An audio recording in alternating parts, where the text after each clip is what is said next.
Vendí mi rancho por 185 millones de dólares. Mi esposo me pidió que dijera que estaba en bancarrota, y lo que hizo mi familia en 24 horas me abrió los ojos para siempre. El recibo estaba doblado en tercios, y en el fondo de mi bolso, debajo de mi celular, mis llaves y un bálsamo labial que no había usado en 4 meses, 185,000 pesos y dólares, me sabía el número de memoria, como conoces una cicatriz. No porque lo mires constantemente, sino porque siempre está ahí, justo debajo de la superficie, presente de una manera que cambia cómo se siente todo lo demás. Había estado cargando ese recibo durante 3 semanas cuando lo puse extendido sobre la mesa de un restaurante, frente a toda mi familia, los vecinos de mi mamá y un salón lleno de personas que habían pasado las últimas 24 horas decidiendo que yo era un fracaso al que valía la pena atacar. Lorena se quedó callada a media frase. Mi mamá se puso del color de la tiza vieja, y entendí de esa manera específica e irreversible en la que solo puedes entender algo una vez, que no solo había vendido un rancho, había vendido lo último que me mantenía unida a una versión de mi familia que en realidad nunca existió. Pero estoy empezando por el final, y esta historia solo tiene sentido si entiendes lo que costó el principio. Había estado manejando el rancho sola durante 11 años cuando Mateo llegó a mi vida, no administrándolo, no supervisándolo, sino trabajándolo con mis manos, mi espalda, mi crédito y ese tipo específico de cansancio que no se nota en tu cara porque dejaste de tener energía para mostrarlo ahí hace años. El rancho se llamaba La Esperanza. La Esperanza. Así lo nombró mi papá cuando compró la tierra en 1987, y para cuando yo me hice cargo a los 24 años ya no se sentía como un nombre, sino más bien como un reto. Mi papá tenía la visión. Le faltaba la disciplina, la sobriedad y como cuando llegó la primera sequía seria en 2003 la disposición para quedarse. Me entregó las llaves y la deuda al mismo tiempo, con la facilidad casual de un hombre que le pasa un problema a alguien más porque ya decidió que ya no es suyo y se mudó a la ciudad para vivir con su hermano. Mi mamá se había ido 2 años antes de eso. Lorena, 8 años menor que yo, acababa de empezar la secundaria en Monterrey y necesitaba, o al menos eso explicó mi mamá, un ambiente estable. Tenía 24 años, estaba de pie en un campo de plantas de tomate estresadas bajo un calor de 40 grados con 340,000 pesos en préstamos de equipo sin pagar y un rancho que necesitaba de todo al mismo tiempo. No pedí ayuda. Ese fue el primer error, creo. O tal vez la última buena decisión que tomé para mí misma, dependiendo de cómo lo veas. No pedí ayuda porque sabía que nadie vendría. Y saberlo así, claramente, sin suavizarlo, fue lo que me hizo capaz de hacer lo que tenía que hacer. Contraté a 2 trabajadores, Daniel y Félix, ambos de la propiedad vecina. Ambos hombres sabían más que yo sobre la agricultura resistente a la sequía y fueron lo suficientemente pacientes para enseñarme. Reestructuré los préstamos a través del Banco Regional del Norte, trabajando con una oficial de crédito llamada Patricia Solís, quien tenía 15 años de experiencia en financiamiento agrícola y quien me dijo, muy directamente, que tenía 6 meses antes de que el banco tuviera que actuar planté agave como protección contra la sequía. Convertí 2 hectáreas para cultivo en invernadero cubierto. Yo misma conduje el camión de reparto durante 3 años para evitar pagarle a un contratista de logística. En el 4.º año, el rancho obtuvo su primera ganancia. En el 7.º año, contraté a mi 5ª empleada de tiempo completo. En el año 11, La Esperanza producía 800 toneladas de verduras mixtas al año en 14 hectáreas con un contrato de distribución regional y una línea de crédito que hacía mucho tiempo se había pagado y se había convertido en un activo. Y a través de todo eso, mi teléfono se iluminaba como una máquina tragamonedas cada temporada de cosecha. Las solicitudes empezaron siendo pequeñas. Eso es importante entenderlo. Siempre empiezan pequeñas. Mi mamá llamó en el año 2, el primer año que tuve ganancias, aunque fueran pocas, y pidió 15,000 pesos para reparar el techo. Se los mandé. Me dio gusto hacerlo. Ella era mi mamá, y el techo era real, y yo estaba ganando dinero, y se sentía bien ayudar. Esa es la estructura de todo esto. Ahora lo entiendo. Las primeras veces son reales. Tienen que serlo, o lo notarías demasiado pronto. El techo era real. La reparación del coche probablemente también era real. Las primeras 3 cuentas médicas casi seguro que eran reales. Es en algún punto intermedio donde la realidad se vuelve opcional, y tu amor se convierte en un mecanismo. Para el 5.º año, yo enviaba dinero 3 o 4 veces al año. Para el 8.º año, era casi una vez al mes. Mi mamá necesitaba un refrigerador, un nuevo calentador de agua, medicamentos que no estaban cubiertos. Mi papá tenía deudas, cuya naturaleza nunca se especificó, y dejé de preguntar porque las respuestas no eran satisfactorias y las solicitudes llegaban de todas formas. Lorena necesitaba pagar la colegiatura, luego libros, después gastos de manutención en la ciudad. Yo se lo enviaba cada vez. Lo enviaba porque eran mi familia, y yo había trabajado muy duro, y podía permitírmelo, y sentía, quiero ser honesta sobre esta parte. Sentía que era una prueba de que había logrado algo, que los años difíciles habían valido la pena por algo más que solo mi propia supervivencia, que yo era el tipo de persona que cuidaba de los demás. Envié 6,870,000 pesos en 15 años. No supe esa cantidad hasta que Mateo la escribió en un cuaderno amarillo sobre nuestra mesa de la cocina. No porque no pudiera haberlo calculado yo misma. Los registros estaban ahí, cada transferencia documentada, pero nunca lo había sumado, nunca había visto el total. Nunca me permití ver cómo se veían esos actos individuales al sumarlos. 687 millones de pesos. Mateo Mateo es un hombre callado. Es agrónomo de formación, metódico, cuidadoso con el lenguaje de una manera que a veces parece distancia emocional, pero en realidad es lo contrario, es precisión. Él dice exactamente lo que quiere decir y nada más, lo que significa que cuando habla, yo escucho. Puso la libreta sobre la mesa la noche que firmé los papeles de la venta, no como una acusación. No dijo, mira lo que te han quitado. Simplemente puso el número ahí, abierto, y me dejó sentarme con eso. Luego pasó las páginas. La documentación que Mateo había reunido era el tipo de cosa que solo un hombre con paciencia infinita y una profunda furia silenciosa podría construir a lo largo de los años. Registros de transferencias bancarias, capturas de pantalla de mensajes, una línea de tiempo que había construido en una hoja de cálculo que mapeaba cada solicitud con lo que sucedía después de que el dinero llegaba. Mi madre pidió 45,000 pesos para reparaciones del techo en octubre del año 8, 6 semanas después. Publicó fotos de vacaciones en la costa. El techo, hasta donde cualquiera podía notar en visitas posteriores, no había recibido reparaciones. Lorena pidió 28,000 pesos para cuotas de inscripción universitaria en marzo del año 10. Al mes siguiente, en sus fotos de redes sociales, apareció una bolsa de diseñador con la etiqueta "Me consentí". Las deudas de mi papá, en 4 solicitudes separadas que sumaban casi 200,000 pesos, aparentemente se habían resuelto sin la urgencia que caracterizó las llamadas originales. Me quedé mucho tiempo mirando cada página. Luego, Mateo me mostró el chat grupal. Yo pensaba que me habían sacado del grupo familiar de WhatsApp 2 años antes. Hubo un reinicio del grupo, un nuevo nombre, y cuando no me volvieron a agregar, supuse que fue un descuido y no insistí. Los chats familiares son ruidosos y yo estaba ocupada, no fue un descuido. Mateo fue agregado brevemente por error cuando Lorena reorganizó los grupos de contactos y él tomó capturas de pantalla de lo que encontró antes de que se dieran cuenta del error y lo sacaran. Había meses de mensajes. No voy a reproducir todos, porque algunos solo puedo leerlos una vez antes de tener que poner mi teléfono boca abajo y respirar un rato. Pero hubo un intercambio al que sigo regresando. Un hilo del noviembre anterior, 2 semanas antes de que mi mamá me llamara por una nueva gotera en el techo. Lorena, mamá, llora cuando le pidas. Mariana siempre cede cuando lloras. Mi mamá, dile que hay otra gotera, debe tener dinero después de la cosecha. Guiones, no peticiones. Guiones, con instrucciones de cena. Llora cuando le pidas. Me senté en la mesa de la cocina completamente quieta durante aproximadamente 20 minutos. Lo sé porque la luz cambió. Estaba mirando por la ventana y la luz de la tarde pasó de dorada a azul grisáceo y yo no me había movido. Mateo no dijo nada, solo se sentó conmigo. Cuando finalmente hablé, no lloré. Quiero dejar eso claro porque sorprende a la gente. No lloré porque el sentimiento no era exactamente tristeza, era más bien como la sensación de que un mapa estaba siendo corregido. Todos esos años en los que pensé que entendía el terreno y el terreno había sido algo completamente diferente. Nunca preguntaron, dije, por fin. Mateo me miró. Cuando me rompí la muñeca, dije, nadie vino. Mi mamá llamó 5 días después preguntando por un refrigerador. Hice una pausa. Nunca preguntaron. Él asintió. Diles que perdiste todo, dijo en voz baja. Di que el banco se quedó con el rancho. Si te quieren, les pido disculpas personalmente por cada página de este cuaderno. Quería tanto que él estuviera equivocado que se sentía como algo físico, una opresión en el pecho, un suspiro contenido. Quería que él estuviera equivocado como quieres que un doctor te diga que no es nada, aunque lo sepas, aunque tengas las pruebas ahí mismo. Dije, está bien. Llamé a mi mamá a las 8:47 de la mañana siguiente. Lo había ensayado, lo cual se sentía raro, ensayar una conversación con mi propia mamá, pero necesitaba que mis palabras fueran firmes, y sabía que escuchar su voz haría que fuera más difícil mantenerme firme. Mamá, le dije, necesito contarte algo. El rancho ya no está. El banco se llevó todo. Había deudas que no pude manejar, y la última cosecha no fue suficiente. No me queda nada. El silencio del otro lado fue inmediato y total. De alguna manera, yo ya sabía cómo suena el silencio de una madre en esa situación. La respiración entrecortada, el ¿cómo qué? Que sale del pecho, no de la garganta. La primera pregunta sería, ¿a dónde vas a ir? ¿Dónde vas a dormir? ¿Estás bien? Pero este no era ese silencio. Este era el silencio de una mujer haciendo cuentas. Duró 11 segundos. Los conté. ¿Cómo que nada? Finalmente dijo. Quiero decir que no tengo nada, mamá. Otra pausa. ¿Y lo que te iba a pedir el próximo mes?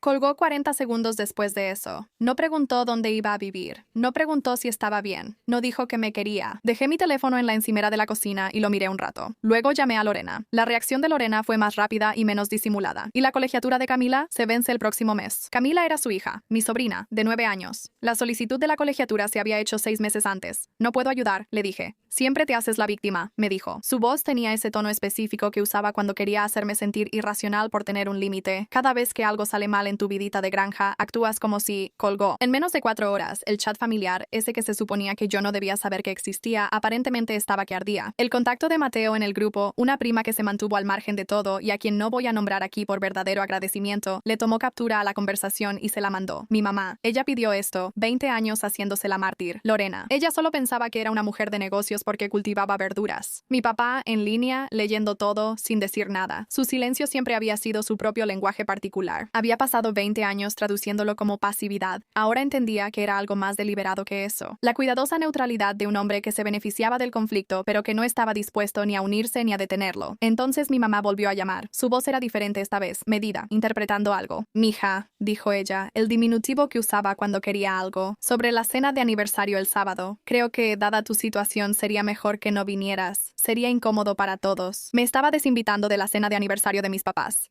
Dije, muy tranquila, ahí estaré. Ella hizo una pausa. Mariana, nos vemos el sábado, mamá. Colgué antes de que pudiera decir algo más. Pasé los días entre esa llamada y el sábado en un estado que solo puedo describir como calma organizada, no insensibilidad. Sentía todo con claridad, pero ya había terminado de actuar para una audiencia que llevaba años ensayando cómo provocarme esa reacción. Llamé a Elena Ruiz, mi contadora, quien había manejado los libros de la esperanza durante los últimos 8 años. Elena tenía 30 años de experiencia en finanzas agrícolas y había estado presente durante las negociaciones de la venta. Era precisa, discreta y tenía esa cualidad especial de alguien que ha visto tanto que ya nada la sorprende. Necesito 3 cosas, le dije. Un historial completo de transferencias de la cuenta empresarial de los últimos 15 años, una copia del recibo original de venta con la notarización completa y un resumen del historial de contacto con el comprador de los últimos 18 meses. La última era importante, porque enterrado en el cuaderno de Mateo, en una página que no había procesado completamente cuando la leí por primera vez, había algo peor que los mensajes del grupo de chat, un correo electrónico. Había llegado de una dirección de 4 palabras que Mateo había rastreado hasta mi cuñado Armando, el esposo de Lorena, un hombre con conexiones en bienes raíces regionales gracias a su trabajo en la planificación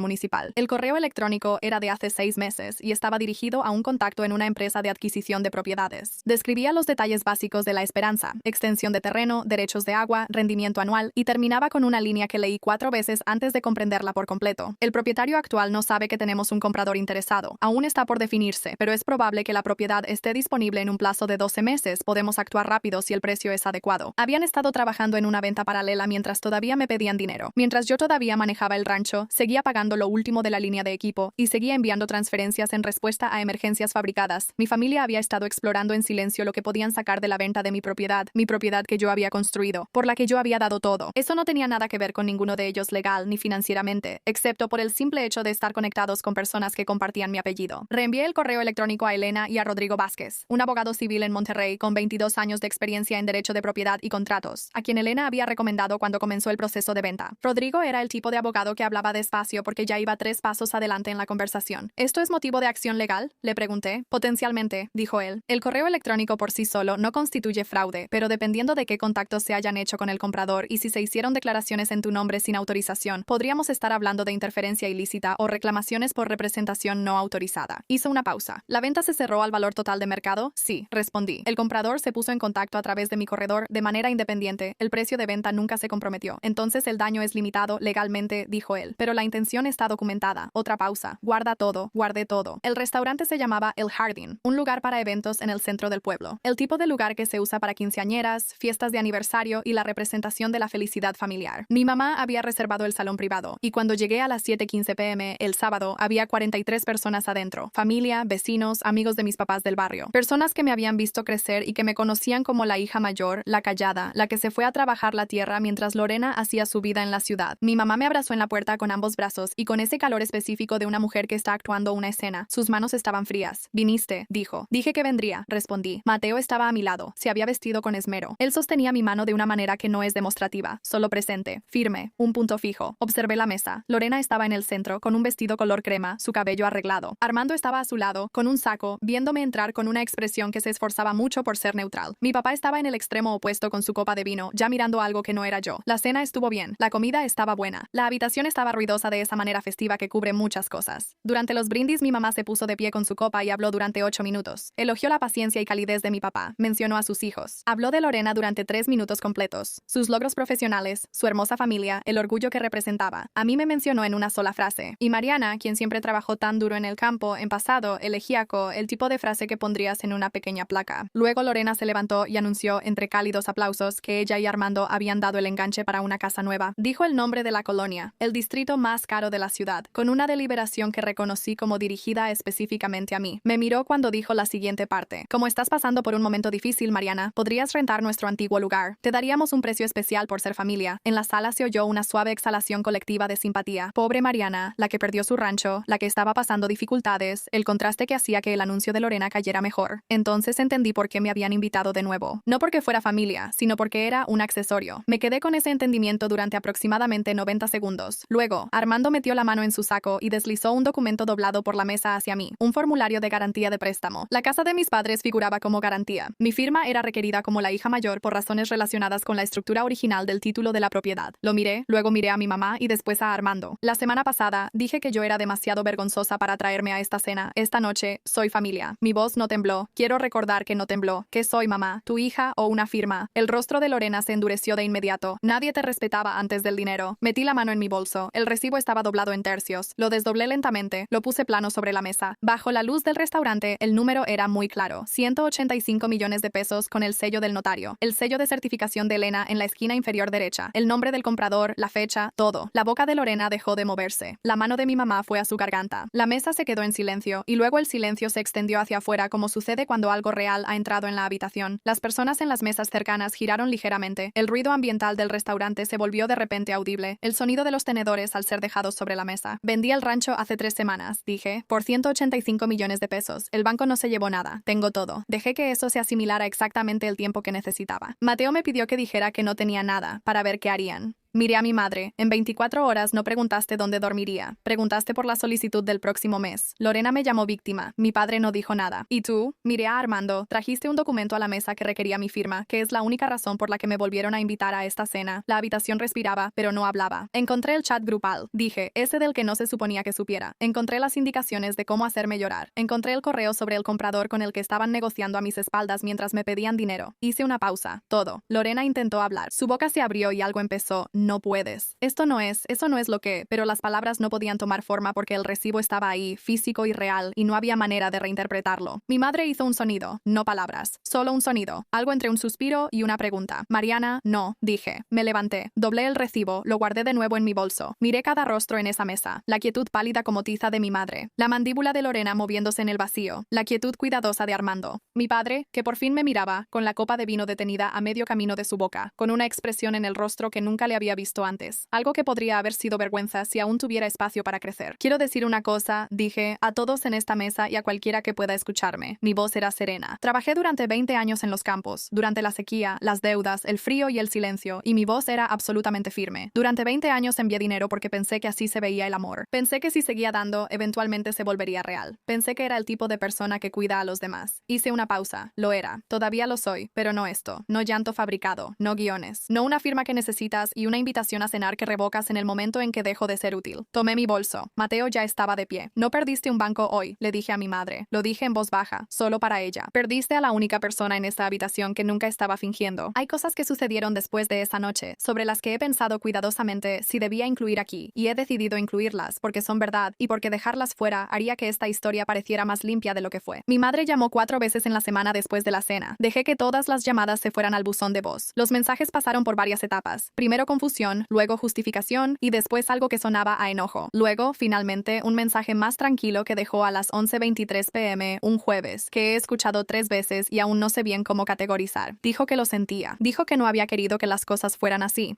Dijo que me extrañaba. No sé si era verdad. De verdad no lo sé. Creo que es posible sentirlo y aún así haber hecho todo lo que hizo. Creo que es posible extrañar a alguien a quien trataste como un recurso. Los sentimientos y el comportamiento no son lo mismo, y he dejado de exigir que sean coherentes. No he devuelto la llamada. Todavía no. No sé si lo haré. Lorena no llamó. Armando envió un mensaje preguntando si había posibilidad de hablar sobre el documento del préstamo. Se lo mostré a Rodrigo Vázquez, quien redactó una respuesta de 4 frases que no voy a reproducir aquí, pero que Rodrigo describió con una leve satisfacción profesional, como cerrar ese asunto limpiamente. Mi papá envió un solo mensaje 2 semanas después después de la cena. Solo 4 palabras. Estoy orgulloso de ti. Lo leí 6 veces. Todavía no sé exactamente qué significa, o si él se ha ganado el derecho de decirlo. De todas formas, lo guardé. 6 meses después de la cena en el jardín, Mateo y yo compramos una casa, no un rancho. Una casa con jardín, un porche cubierto, habitaciones con ventanas altas y buena luz. Plantamos cosas porque queríamos, no porque algo dependiera de la cosecha. Elena Ruiz sigue administrando nuestras finanzas. Rodrigo Vázquez redactó un documento patrimonial familiar completo que es tan hermético que hace que la solicitud de documentos de Armando parezca amateur en comparación. Visité a una terapeuta llamada doctora Sofía Guerrero, quien se especializaba en dinámicas de sistemas familiares y tenía 18 años de experiencia clínica. Quiero mencionarla por su nombre porque ella me dio algo que no sabía que necesitaba. Un marco para entender cómo funciona la dependencia diseñada, cómo se construye a lo largo de los años, cómo condiciona a la persona a interpretar la explotación como amor. No eres inusual, me dijo en nuestra segunda sesión. En realidad, eres muy común. Las personas capaces y altamente funcionales son más frecuentemente el objetivo de este patrón, no menos. La capacidad parece un recurso. Escribí eso. La capacidad parece un recurso. Pensé en eso durante mucho tiempo después y pensé en la mujer de 24 años que se hizo cargo sola de un rancho en dificultades en medio de una sequía y no le pidió ayuda a nadie. No porque fuera demasiado orgullosa, sino porque ya había entendido, en algún nivel, que la ayuda no iba a llegar. Tenía razón. Solo se equivocó en una cosa. Pensó que la ausencia de ayuda era accidental. No sabía que era estratégica. Ahora lo sabe. El cuaderno amarillo está en el cajón de mi buró. No lo leo seguido, pero a veces, en las noches cuando regresa ese viejo instinto, esa necesidad de llamar, de arreglar, de mandar, de suavizar las cosas, de ser la buena hija, lo abro en la primera página. Un número. 6.970.000 pesos. Ya no es una herida. Es un punto de referencia. Un recordatorio de lo que realmente vale el amor que nunca fue una mentira.